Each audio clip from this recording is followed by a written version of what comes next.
Welcome, of course, to the Real People, Real Issues on the Ground with Andrew Chamagero Muntu Awansi. We are at MOBS Nakawa.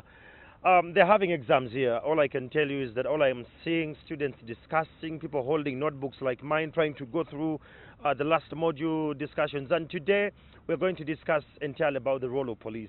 And with me, I have His Excellency, the Guild President of MOBS. Good morning, Sebo. Good morning, Andrew. Yes. How you doing? What is your name? Ntende Julius is my name. Julius. Exactly. Yeah, he talks like the next future leader. And here we have Hajati, the only woman among the men here.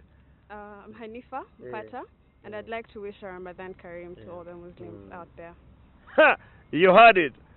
We are in the right lane. There is a Muslim here. God help me, because I'm used to, flying my... And we have, of course, other members of the schools and their youth and their Ugandans who have opinions that matter. All right, we won't even take long. We have all seen the police. You all know the police, right? And I don't know whether this is the only institution, by the way, to go on the record, is the only institution that has less strikes. If there was a strike here, it was something to do with the cooks and the askaris. That was handled. But the other universities, they have issues of strikes that are on and off time and again. So MOB stands out as one of the institutions that are seriously embedded into achieving the academic goal, why they're here. And I'm going to start with the Guild President. Do you know the police app? Yes, I know the police app. I know it has just been launched a few days ago. And I think they are aiming at being available. Aiming at being reachable, I think, by the people, the people, Muntu and see. So I've seen the police app. You've seen the police app. Yes. Well, the police app say, Hajat, if you've lost your national ID, your driving permit, maybe your MOBS identity card, you could find it on the app. Do you feel this is going to help?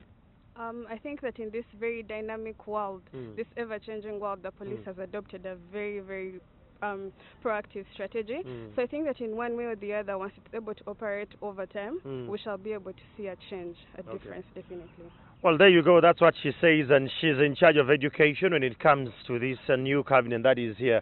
But Mr. Man, let's think of a Ugandan who is in Koboko. Does this app apply? Robinson. Yes. I don't think it's going to work that much. Because if you look at how many people do use apps, majority of them are within the urban centers. Yes.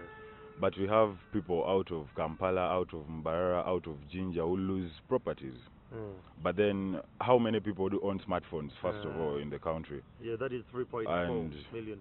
And if you compare that to the total population of Uganda, then I don't think it's going to work out. So you prefer we stay on you go to the police, you tell Afande Kabu, say, this is my case? Or? No, for people who are going to use it, let them use it, but it won't be effective in the entire country. No, it won't. There you have it. Robinson says this is a fallacy of sort. We're still having the police about the app, and police believes that if this, by the way, when you open the app, it brings you the nearby police post and the OC's number, and you tap on that very police post and the OC, you call them, and you search for your lost ID or something of the sort. I don't know how good this is going to be like. Sebo, what's your opinion about it? Being the ICT minister, I'm so passionate about Hey, come on, you're the ICT minister. So these are some of the things we need in this era, in this generation. And if the police comes up with a way to make someone's life seamless, I think I buy the idea. Now the challenge is for them to push the user-friendliness of the application. Let them teach people, because the usage of the app will depend on the convenience. If I know I'm going to go to that app and it's one-stop center for me to get to the police station or my lost something, then trust me, I'll be forced to use it one way or another. So I believe it's a step in the right direction. Well, there you go. He says it's a step in the right direction. Me, I'm of a suggestion. This app should be free. It shouldn't even be costing our data bundles and what. What is your opinion about that? Yes, Marvin Simon is my name. Marvin Simon. Now, you see, yes, it should be free, and you're right, because very many people have the smartphones, but then in the real sense of it, how many of them are going to afford to use that app? Then, on the other side, like Robinson said, there are not very many people that have smartphones. Now, people out there, how are they going to use this? Because I don't think it will be so much effective to those people To the ones that have smartphones, maybe like you, like it might be. Why do you think have you seen my phone? No, I'm presuming that a person of this era that actually works in that industry that you're working in must be having a smartphone. Oh dear. Yes. So I think it will be effective, but to a lesser extent.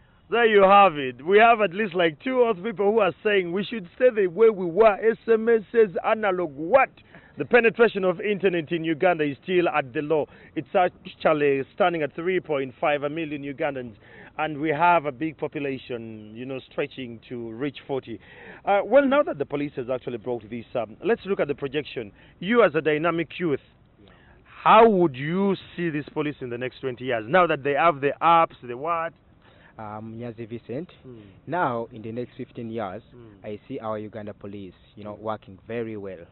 Reason being, according to the research I've just made, the rate of crimes have really reduced. Reduced? Yeah. Are you aware a 19-year-old girl was kidnapped in the taxi park last week and killed, and the body is still with those chaps? Yes, I'm so aware, but I think, and I know, police are working on it. Police is working on it. This guy says crimes have gone down. You guy, you want to be a police officer? We need to know, when was the last time you visited a police station? Just a few weeks back, like last week. What was the issue? Actually, I going to check my police officer. How is he? Okay, he had gone to check on the police officer, how is he? But the question comes to all Ugandans. Do you know your OC's number, your immediate OC's number? You know, we could all go around this kind of talk and it all would sound like a mambo-jumbo kind of conversation. But do we have our OC's number? Madam? Actually, to chip in, Andrew, right there, before you go to the madam. Yeah. It's everyone's responsibility to have their security epic. Now, I'm going to take it back to our families and homes. In your locality, in your homestead, how many numbers do you have of your neighbors? They don't know their neighbors. Apartment. Hi. No, people do not have their neighbors' numbers. People do not even know who the LC one of their locality is. Yes. It is our responsibility. I don't know if that still exists. I think that was community policing. Yes. That can actually go back because look, police are you cannot get him at night. What if who are you going to call? Your neighbor, you even do not know who they are. You only go on high. But the neighbors we have are slay queens. They are never in their homes. They are busy. Talking about slay queens, you can go to the lady. Madam, good morning. What's your name? My name is Mulikatete Penina. Penny, do you know your OC's number? Not really. I do not know. Do you know your LC1? Yes, I know. What is his name? He's called Mwenda. Mwenda? Yes. Okay. We're talking about the police app. What's your opinion about it entirely? Yeah, the police app, to me, it's going to be a good idea, but it will all depend on the relationship between the public and the police. That is what matters most. So currently, how do you give us an analysis of the people and the police? What is the relationship like? The relationship about the public and the police, to me, according to it all seems like people are scared of police instead of coming closer to them and telling them their problem. Why would I be scared when I've been there's something that has happened to me? Why would I be forced to fear to reach the person that? But there is that element, of course, there's something that brings in the midst there that makes me to fear to report something I have witnessed or seen to the police. There you have it. She has her worries. She didn't mention them, but yes, we'll actually get there. All right. I had an earlier conversation with the spokesperson of Uganda Police, Mr. Emilian Kaima, and this is what he had to mention about the ICT and the app to all Ugandans. Maybe you never know. You could actually pick one or two. I don't know if I could actually have that clip from my from Emilian Kaima. Our ICT directorate was working out an application that was going to help us link the lost item to the owner. And that application was developed, and we feel so proud about what they are doing. We want to encourage Ugandans to use it. It's the first of its kind with us. I'm sure it may not be as perfect as people want, but if there are hurdles here and there, please don't castigate. Just give us feedback so we can improve and things become better. Okay. There you have it. That is Emilian Kaima talking about the app. He is very optimistic. Hajat, Let's talk about the current kidnappings that are going on in the country. Police is saying it's doing all it can do. Just so you know, between January and where we are, so far we have had 16 kidnappings. And it's always the women. I don't know why. And now they've gone even the young ones. What is your opinion about it? And what do you think police can do to actually handle this? First of all, I think it's very sad that these kidnappings have been going on for this long, and the police does not necessarily give us feedback every single time it attempts to actually do research or investigate. Because actually, like she mentioned, the major problem, I believe, is the communication. There's a very large communication gap between the public and the police. So these kidnappings, for as long as people are not comfortable with giving the police information, because even as you give the police information, you're not certain, are they really going to do anything about it, or going to wait 2 months, 3 months without hearing anything about it? So once that communication can be bridged, then these apps that the police is coming up with, these things will be able to aid actual development when it comes to such cases. I also think that if the police is to work on this matter, it needs to be a lot more professional in the things that it does. And I believe that with these other steps the police is taking... When you say professional, what do you mean? You mean we are not a professional force? No, in one way or the other, professionalism is very important. You need to understand that if there is a system, we're going to follow a system. And even if you're not going to follow a system in one way or the other, when times get difficult, can you be able to try and do something for the people such that it's actually visible? People actually understand that, okay, these are the steps the police has taken, and so my responsibility in this case should also come in handy. I'm trying to help the police. Of course, the people need to be responsible, but then they can only do that if they feel that the police is being professional enough, if the police is there for them. Hajat is heated up. This is serious. It's getting heated up. But I love the discussion. And all right, so let's talk about this. How best do you think police can improve? Personally, I think the police has really tried their best. And if you look at Uganda at the moment, we have police posts at least in every part of the country. But then the problem is, what is the distance between the police and the public out there? And what trust do they have upon the police?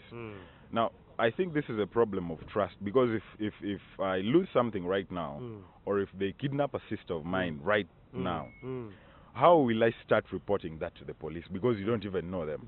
First of all, you will even go there and again think the police should be a suspect, maybe one way or two.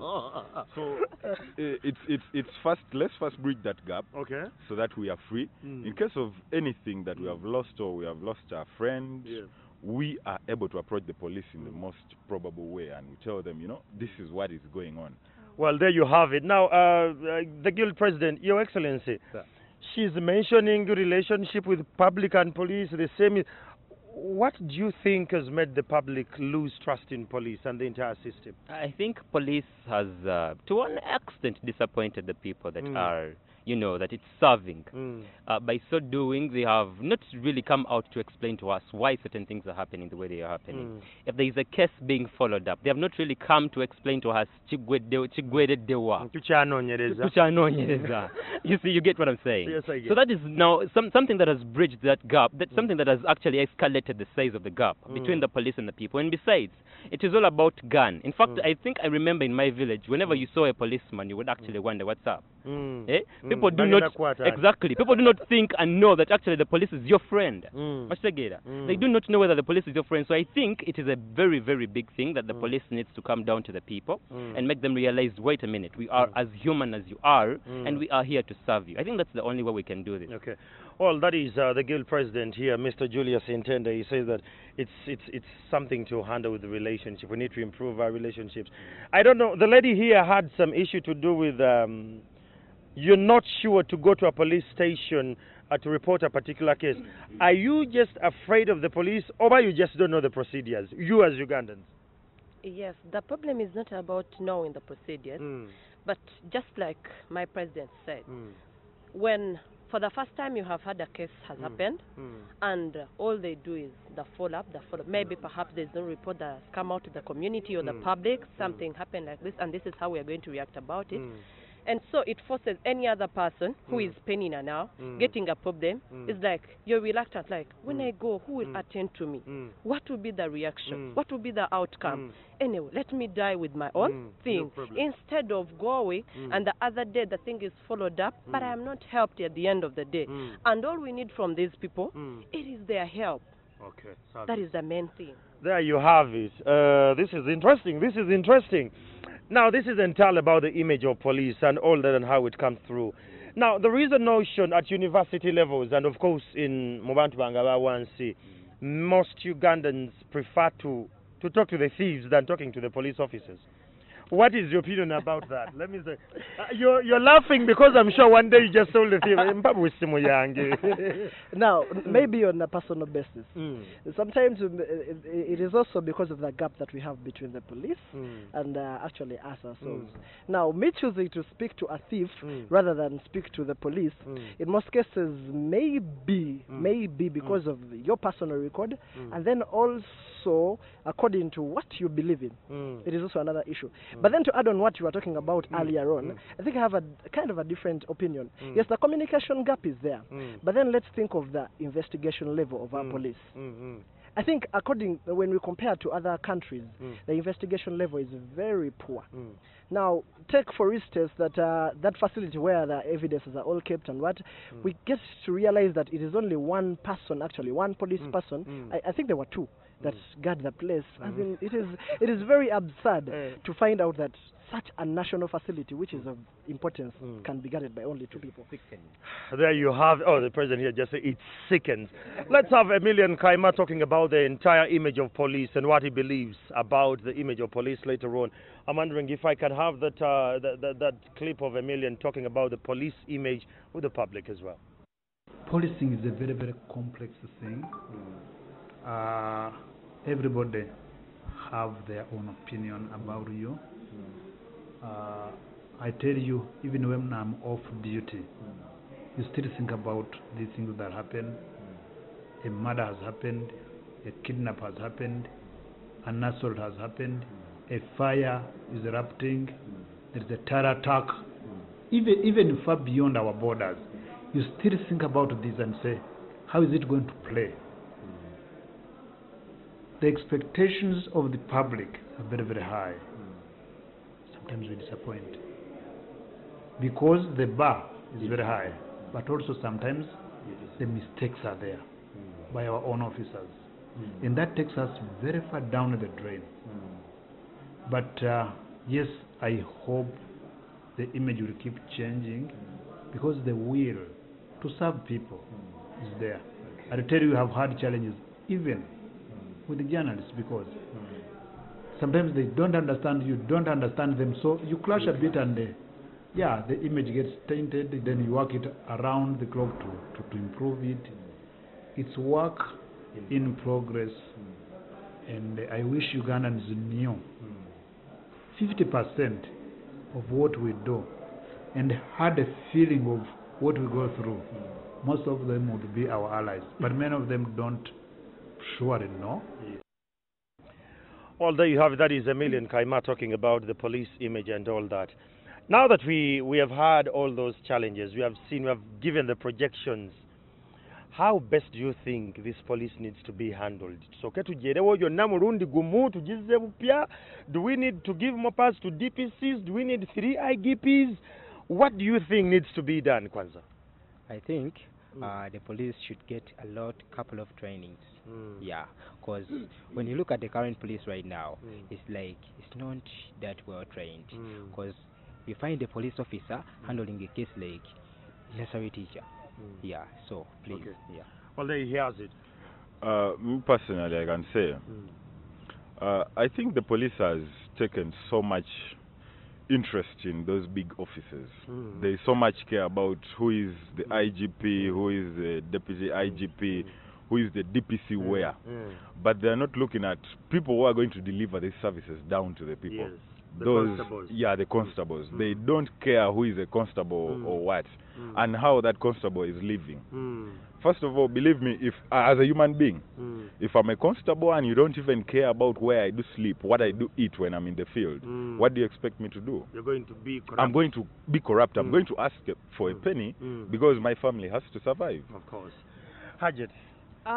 Thank you so much. I think the one thing we need to look at is the idea of motivation. We need to be empathetic as Ugandans. So we need to understand that, okay, the constables, for example, how do they feel? Why aren't they doing their job right? Yeah? And then how best can we motivate them? Because we need to understand that if it's a case of salary, I mean, how best can we improve that? Yeah? Money apportioned to different sectors maybe should also be apportioned to the police so that people are able to understand that, okay, we are actually being rewarded successfully for this. So someone should feel that, not that we should pay them to help because they went there to help, but they should also feel that the government or other sectors have got their backs just like they should have their backs. So the motivation factor is very important. Well, there you have it. And with all this motivation and with all this capacity building with regards to training and the likes, do Ugandans know how to report a case? Do they know the procedures?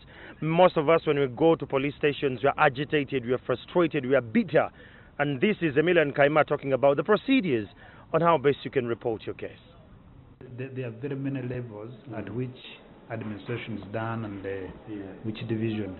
But if I speak to the common person, yes, to the common person, me, I would tell you, when you go to any police establishment, ask for OC.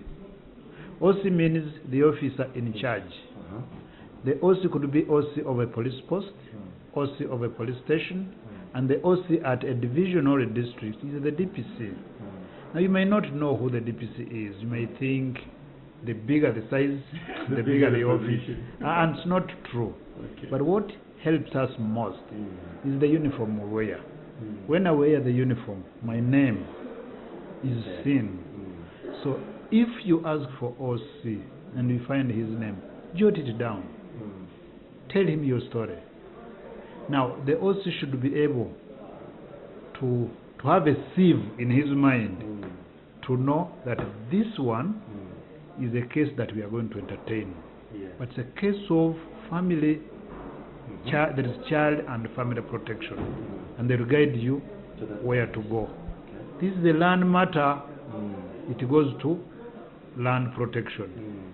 This is a small assault, small case, minor case. It goes to MCB. But how it starts and the way it ends is the issue. There is a station diary. As you come to the station, there is a station diary. It's a book, it's a huge book, where they enter every case. So they ask you your name, your age, your tribe, where you reside, your phone number, and the case. So they say, what happened? So you narrate the story. Well, there you have it. That is Emilia and Kaima talking about the procedures, and I'm sure every Ugandan has learned how best to go about these procedures. As we're wrapping this up, Mr. President with the team, let's talk about how best do you think this relationship, we, the Wananchi, the Abantu Bawansa and police, can improve our relationship with police? Well, I think the very best way we can improve our relationship with the police is by the police itself taking an initiative to come closer to the people.